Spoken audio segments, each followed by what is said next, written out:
back mga kalinya. For today's video, pag-aaralan po natin kung paano mag-wiring, mag-perform ng alternating domestic pump controlled by our timer, float switch, and our pressure switch. So ito po yung ginagamit sa mga high-rise building, mga condominiums at iba pang mga malalaking mga building projects. So kung bago ko po sa channel nito, please consider subscribing po and hit the notification bell button para palagi po tayong updated sa mga bagong videos. Paki-hit na rin po ang like and share this video to others. Mga kalinya, bago po tayo tumuloy sa ating wiring tutorial, pag-aralan po muna natin ang mga kakailanganin nating mga materyales sa ating gagawing control circuit. So mangangailangan po tayo ng isang 24 hours timer with normally open and normally closed contact. So for example, nakaset siya every 1 hour. So yung normally open contact natin, magko-close siya. So mag-activate po ang pump natin number 1. And then yung ating normally closed, mag-open. So deactivated po siya. So once na deactivate ang ating timer, yung normally closed contact naman ang magkakaroon ng supply to activate our domestic pump number 2. Mangangailangan po tayo ng isang float switch at isang pressure switch. So narito po siya, hindi po siya kita ngayon sa video pero mamaya pakikita ko po. And then kailangan natin ng isang circuit breaker for our control circuit, dalawang magnetic contactor with overload relay. So mangangailangan din tayo ng dalawang selector switch with double contact for our auto and for our manual selection. So kailangan po natin ng isang indication lights for stop. So pasensya na po, hindi po siya kulay red. Kailangan natin siya ng isang indication lights for our run, domestic pump number 1, trip, domestic pump number 1, run, domestic pump number 2, and trip, domestic pump number 2. So hindi ko na po siya nalagyan ngayon ng no water indication light. So paki-visit na lang po yung isang video ko na nagtuturo kung paano i-activate ang no water indication light mga kalinya. Sa last part po ng video tutorial na ito ay sasabihin ko rin po sa inyo kung ano ang isa pang application ng ating control circuit. So samahan niyo po ako mga kalinya sa ating wiring tutorial hanggang sa matapos ang video na ito. So let's go mga kalinya! Umpisahan na po natin ang ating gagawing pag-wiring mga kalinya. So according sa ating drawing, ang ating timer is connected directly from our supply line or our circuit breaker. So i-connect na po natin ang ating timer. Ilalagay ko na po ang line side ng ating timer from our circuit breaker papunta sa line side ng ating timer. Isusunod ko po ang ating neutral line from our circuit breaker papunta sa neutral line or neutral terminal ng ating timer. So, hihigpitan ko na po ang mga kalinya. So, mahigpit na po ang ating supply from our circuit breaker papunta sa ating timer. Ayon po sa ating control circuit, mangangailangan po ng line supply ang ating normally open and normally closed contact ng ating timer. So, nahigpitan ko na po kanina ang ating neutral line. So, i-connect ko na po ang bridging ng from our line terminal papunta sa common terminal ng ating supply ng ating normally closed and normally open contact ng ating timer. So, okay na po mga kalinya. Ngayong meron ng supply ang ating timer, dadalhin natin ang ating normally open contact sa ating selector switch number 1 for auto selection. And then ang ating normally closed contact for our selector switch number 2 for auto selection. So babalik na rin na po natin siya mga kalinya. So ayan po. So ito ang ating number 1 at ito ngayon ang ating number 2. Ilalagay ko na po ang ating wire from our normally open contact ng ating timer papunta sa ating selector switch number 1 for auto selection. So, higpitan ko lang po mga kalinya. So, okay na po ang ating selector switch auto selection number 1. So dito naman po tayo sa mga kalinya sa ating selector switch number 2. So from normally close contact ng ating 24 hours timer, so ito po yung pupunta sa auto selection ng ating selector switch number 2. So i-connect na po natin mga kalinya. Pasensya na po kayo, may extra, magulo yung langaw. Kanina ko pa gusto itong mahuli, ayaw magpahuli. So mahigpit na po ang ating selector switch number 2. Ngayon tapos na tayo sa auto ng mga domestic pump natin for auto selection. So punta naman tayo to activate our manual selection. So according po sa ating drawing, ito po ang manual niya, at ang manual ng kabila ay manggagaling directly sa ating line supply.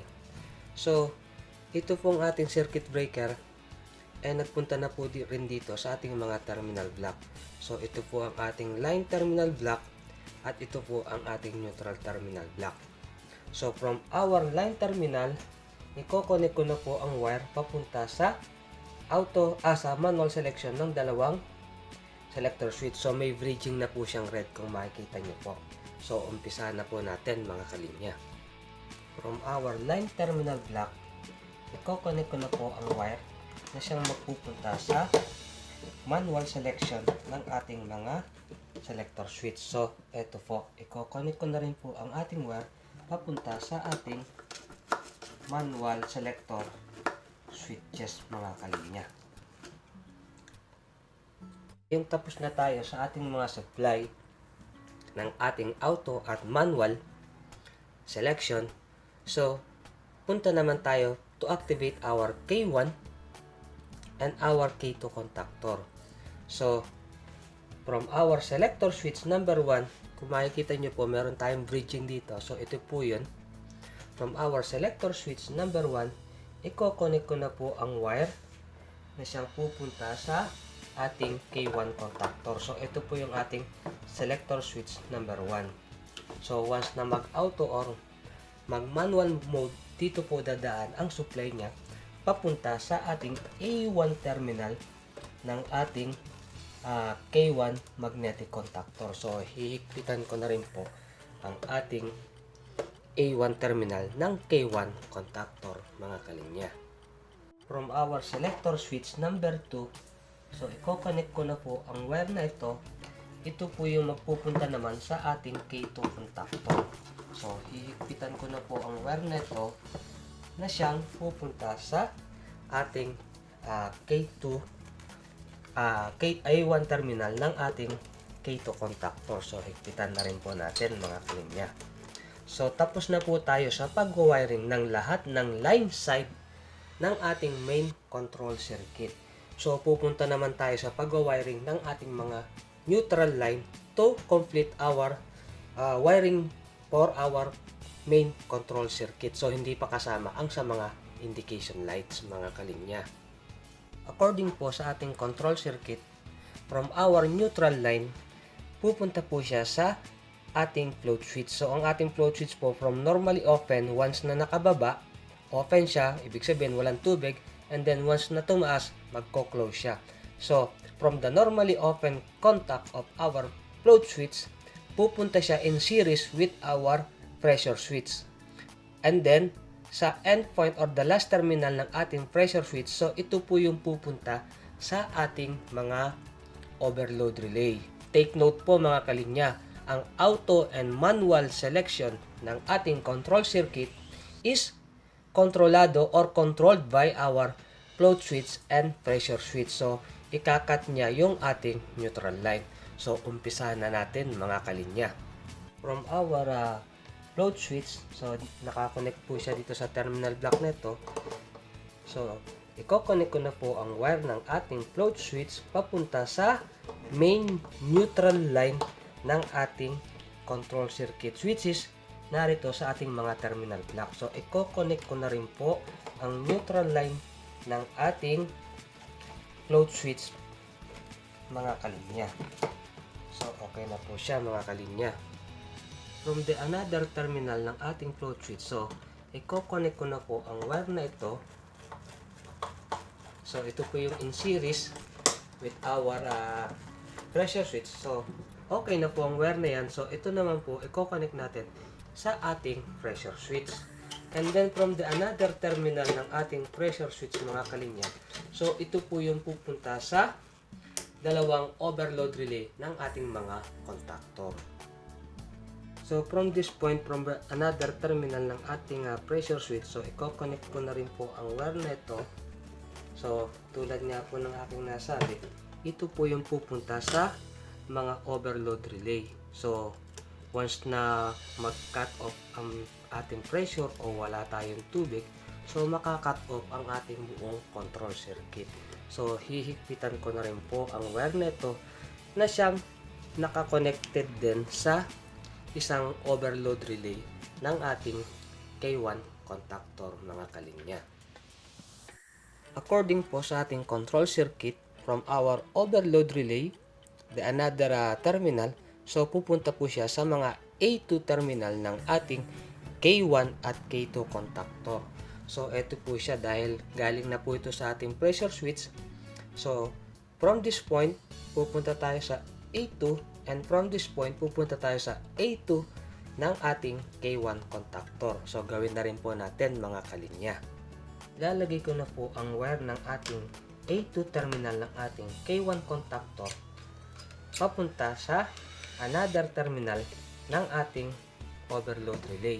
So, once na nawalan tayo ng tubig or nag-cut off na ang ating pressure switch or any abnormalities sa ating induction motor or sa ating load, so magka-cut off po ang ating entire circuit by cutting the supply line of our A2 terminal ng ating K1 contactor. At the same time also, ganun din sa ating A2 terminal ng ating K2 contactor. Lalagay ko na rin po ang wire neto from our A2 terminal ng ating K2 contactor. So, katulad ng kanina, so ito rin yung pupunta sa isang terminal ng ating overload relay number 2. So, i-connect ko na rin po dito, mga kalinya. So, tapos na po tayo sa pag-wiring ng ating main control circuit. So, ang kulang na lang natin ay ang performing how to activate our indication lights, mga kalinya. Para po sa mas mabilis na wiring tutorial, nilagyan ko na po lahat ng neutral line ang ating mga indication light. So, makikita nyo po, naka-connected na po lahat ang ating mga indication light. So, this wire, ito po yung pupunta sa ating, ito po, terminal block for neutral connection. So, nilagyan ko na rin po ng lahat ng line supply ang ating normally open ng ating thermal overload relay number 1, normally open thermal overload relay number 2. So, from this point, so tumakbo po tayo sa ating normally closed contact which will activate our stop indication. Pumunta po tayo dito sa kabila sa ating normally open contact to activate the run indication light of our K2, and then nag-jump po tayo dito papunta po sa normally open contact ng ating K1 contactor to activate our indication light for run, mga kalinya.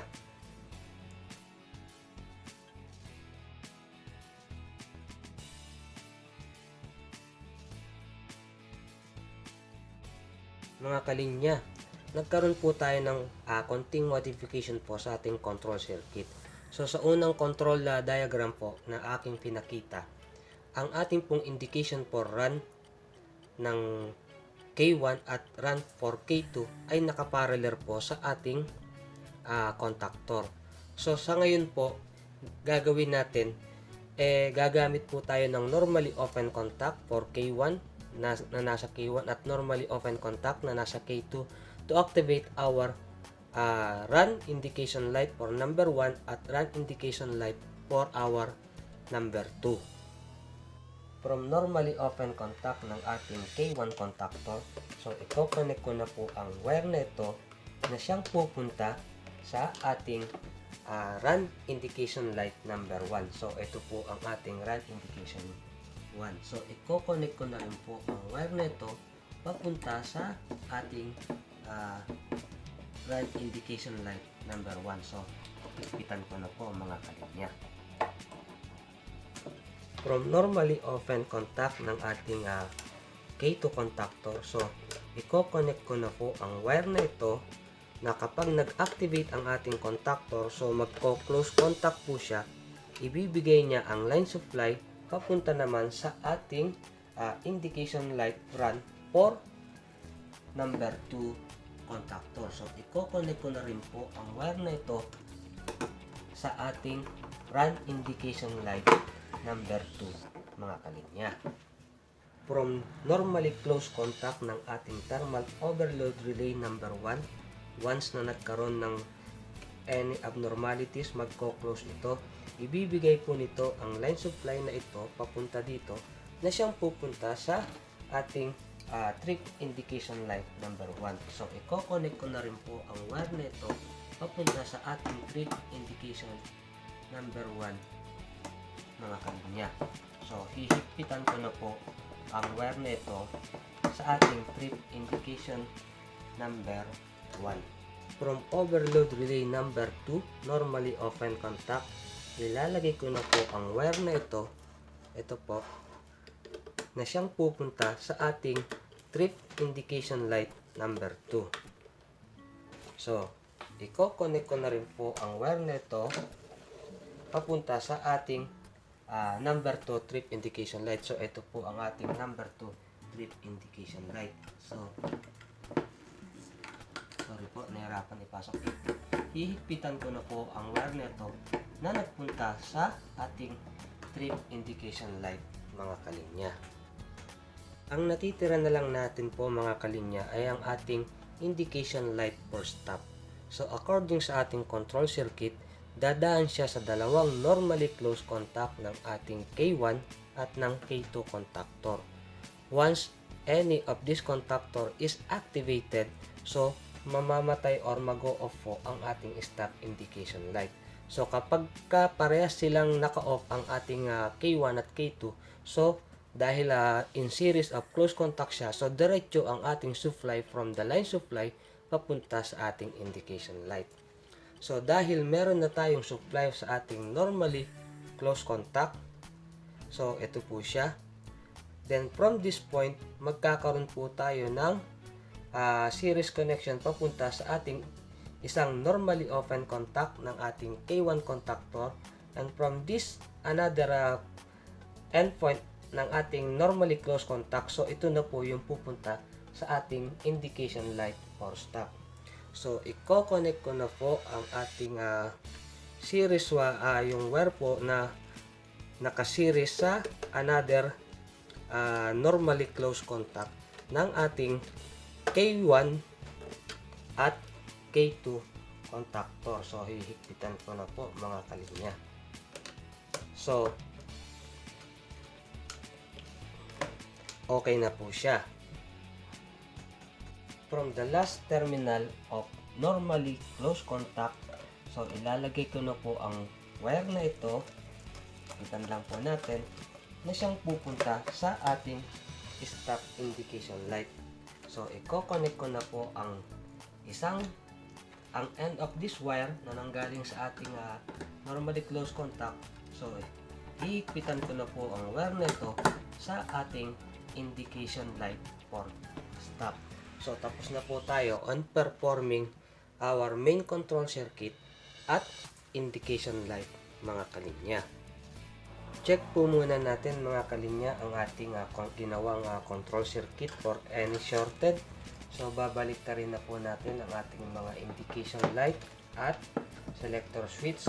So, for the meantime, isinet natin siya for manual para may magkaroon tayo ng complete circuit. Then check natin dito sa ating main circuit breaker. So naka-off pa naman siya. So ilan ang kanyang nakukuhang resistance. So meron po tayong 265 ohms. So, wala po tayong shorted circuit. So, pwede na po nating i-activate ang ating ginawang control circuit, mga kalinya. I-switch on ko na po ang ating circuit breaker for our control circuit. So, nakailaw po ang ating stop indication, trip indication for number 1, and trip indication for number 2. I-reset po natin ang ating overload relay number 1. Dapat mawala ito. So, ready na po ang ating K1 contactor. I-reset po natin ang ating overload relay number 2. So, dapat mawala po siya. So, okay na po ang ating control circuit. So, ready na po siya, mga kalinya. So, ilalagay ko na po sa auto selection ang ating selector switch number 1 and selector switch number 2. So, bakit hindi po siya gumana? Dahil nakababa pa po ang ating float switch. So, itataas ko na po ang ating float switch assuming na meron tubig sa ating tangke. So, ito po, nag-activate na po siya. So, activated po ang ating domestic pump number 2. So, meaning deactivated ang ating timer. So, pagaganahin po natin ang ating timer para mag-close contact ang ating normally open contact to activate our domestic pump number 2. So, ito na po, malapit na po siya. Oops, sorry po. So, ayan. Gumana naman po ngayon ang ating domestic pump number 1. So, depende po sa interval ng time na gusto nyong i-set up. So, mas maganda ho siguro every 1 hour or every 2 hours para magkaroon po siya ng changeover ang ating domestic pump number 1 at domestic pump number 2. Paano naman kung kailangan natin na paganahin ang isa? Dahil halimbawa, hirap ang ating domestic pump number 1 na ma-reach ang pressure. So, pwede po nating i-manual ang ating domestic pump number 2 para makatulong sa ating domestic pump number 1. So, ayan po, activated po siya. Paano po kung nawalan po ng tubig? Ito po ang ating flow sheet. So, bababa po natin. So, parehas pong made-deactivate ang ating mga domestic pump, mga kalinya. So, halimbawa po, mga kalinya, nagkaroon ulit ng tubig ang ating tangke. So, itinaas ko po ulit ang ating pressure, ang ating float switch. Halimbawa po, umaandar ang ating domestic pump number 1 in auto. So, lagay natin sa auto na ang ating number 2. At na-reach naman niya ang setup pressure. So, i-open contact ko po ang ating pressure switch. So, made-deactivate din po ang ating control circuit kapag na-reach na ang pressure. So, ayan po, mga kalinya. Then, ibabalik ulit ang ating pressure switch. So, nagkaroon na naman siya ng cut-in. So, kailangan na naman niyang umandar ang ating mga pumps. So, ayan po. Halimbawa naman po na gagawin natin in auto position ang dalawang pump na to. So, pwede rin po. Kaya lang, hindi na siya activated by alternating through our timer. So, kung i-manual po natin ang ating domestic pump number 2, pwede rin po natin i-manual ang ating domestic pump number 1. So, parehas po siyang mag-activate. So, kung mawalan ulit ng tubig, bababa natin ang ating pressure switch. So, deactivated na naman po at iilaw ang ating stop indication light. So, nagkaroon ho ulit siya ng tubig. So, itinaas natin ang ating pressure switch. Ang ating float switch. Na-reach na niya ang kanyang pressure dahil dalawa ang umaandar in manual. So, deactivated na naman po siya, mga kalinya. Ngayon, kailangan na naman niya ulit umandar dahil mababa na ang pressure. So, nag-activate na naman ang ating mga domestic pump. So, balik natin sila in auto position. So, deactivated ang ating number 1. Deactivated ang ating number 2 dahil naka-activate ang ating timer. So, pagka gumana na naman ang ating 24 hours timer, so, sa setup nating 1 hour, activated siya. After 1 hour, for example, namatay ang ating contact ng ating normally open. Nag-open siya. So, activated ang ating normally close. So, number 2 naman, domestic pump ang gagana mga kalinya. So, sana po nakatulong po sa inyo ang video nito. So, sa mga bago po, please consider subscribing po and hit the notification bell button para palagi po tayong updated sa mga bagong videos. So, i-reveal ko na po ang isang application ng ating control circuit mga kalinya.